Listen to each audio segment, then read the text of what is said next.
Tell a story about a time you were glad you read the fine print before signing. Don't forget to subscribe to our Telegram channel. All the most interesting things from Reddit are only there, link in the description. When I was ready to propose to my girlfriend, I went to a fairly well-known jewelry store for a ring. I wanted to surprise her, but I understood that she would most likely want to exchange the ring for another. Therefore, I asked the employees in advance if I could return my $900 if necessary. They assured me that I could. I proposed to her. My fiancé, as I expected, found another ring in another store. So I went back to that store and asked for a refund. The employee looks at me and says, "No problem, just sign this first." I look at the little piece of paper she gives me, already reaching to sign it, when I suddenly see it in small print. I confirm that this purchase is final and non-refundable. I look at the girl and ask, "Why should I sign this all of a sudden?" She took the paper away, called the manager, and he transferred the full amount to my card without any questions. If anyone is interested, this was at People's Jewelers in Vancouver. I'm a musician. Once, they wanted to sign me to a label. The contract was written in very broken English. The whole document was steeped in idiocy, but I was especially pleased with the following points. First, I had to give them my name. Second, I had to give up the copyrights to all my old songs. Third, if they didn't sell all the physical copies of my music, I would be obliged to compensate for the losses out of my own pocket. The hell with them. Edited. Since you asked, I'll leave a link to my Bandcamp. I make industrial music, sometimes very noisy, so be prepared. Sorry, we couldn't sell 12 million of our discs. How do you think you're going to pay? My husband and I were buying a house. My husband signed the papers right away, but I still had some things to do, so I could only come in the evening. I arrive and immediately start studying the loan application. Our lender sees this and says, "You know that it's not necessary to read all this, especially since your husband has already signed." I was like, "No, I want to make sure everything is the way I want it." Well, then it turns out that, according to the papers, we are borrowing $250,000 at 25%. Yeah, right. I didn't sign anything and immediately slinked out of there. The lender started threatening me with a lawsuit, to which I replied that it was cheaper for me to sue than to pay his inflated interest. Since then, I've been the only one dealing with the mortgage, and that lender, by the way, was my husband's school friend. Please tell me you had a serious conversation with your husband. I would be furious if my husband signed such an important document without even studying the main points. Once, when I was getting a job, the contract stated that I would have to work for them for at least 4 years. Otherwise, those 4 years would be counted as training, which I would have to pay for out of my own pocket in case of early departure. Some time ago, Wi-Fi appeared in our school. When I first tried to connect to it, I noticed that the terms of the agreement stated that the school could take my phone and examine its contents. I decided that I didn't need that, and I still don't use it. I decided to buy a phone with a connection for $200. The seller told me that they were already closing and that it would be more convenient if I came to sign the papers the next day. By morning, the amount in the contract, which had been lying on the table all night,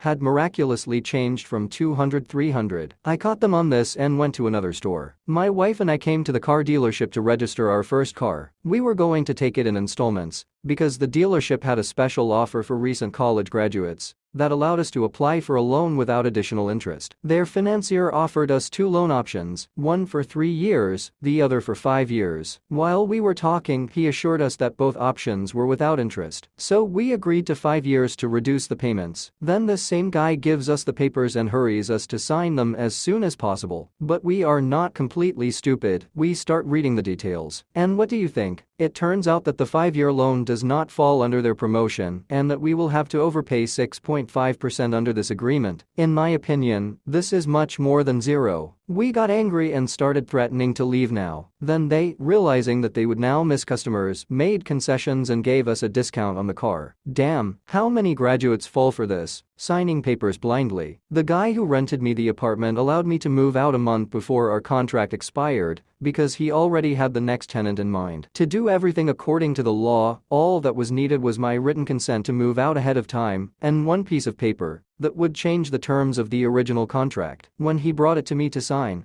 I decided to study everything carefully because I knew that the guy had recently been in jail for fraud. And he did it right because there was a condition that stated that if something went wrong with the new tenant, I would remain on the hook and continue to pay rent even though I no longer lived there. When I caught him on this point, he was like, "Oh, yeah, I added that part to protect myself a little, and then he stole my deposit. Damn, I should sue him already. I hate you, John." We were selling our business. My wife's car was registered to the company, but we weren't going to sell it. When the lawyer came to us, we immediately made it clear that we were selling everything, equipment, goods, and so on, except for the car. Guess what was in the contract he sent us a week later? Thank God we carefully reread everything and managed to cross out that point before the papers got to the buyer. I found a job 350 miles from home, family, and friends. The conditions were just gorgeous. The interview went great. Plus, I just happened to meet a guy there who I had worked with many years ago. Everything seemed so cool that I booked an apartment within walking distance of work in advance. Formally, I had already been hired, and all that was left was to bring the signed papers. The day before I had to hand them over, I decided to take a quick look at what I was getting into, and then I saw 3 obvious problems. I don't remember exactly how those points sounded, but I'll try to paraphrase them. First, the position you are applying for is the only position you can have in our company. Although you may have salary bonuses, you will never be promoted or change your position. We need people who are dedicated to their position. Second, we do not provide any health insurance services. Your health, your responsibility. Third, if you are fired or if you leave the company yourself, you will not be able to work for a company that has computers installed or that has internet access for the next year. I was applying for a position as a tech support analyst there. The salary was going to be excellent, but after seeing these points, I immediately ran away from there. Third point, they would never have defended it in court. Never. Yeah, they're just intimidating people who don't know about it. If your employment contract has similar vague points restricting your life after termination, you can ignore them,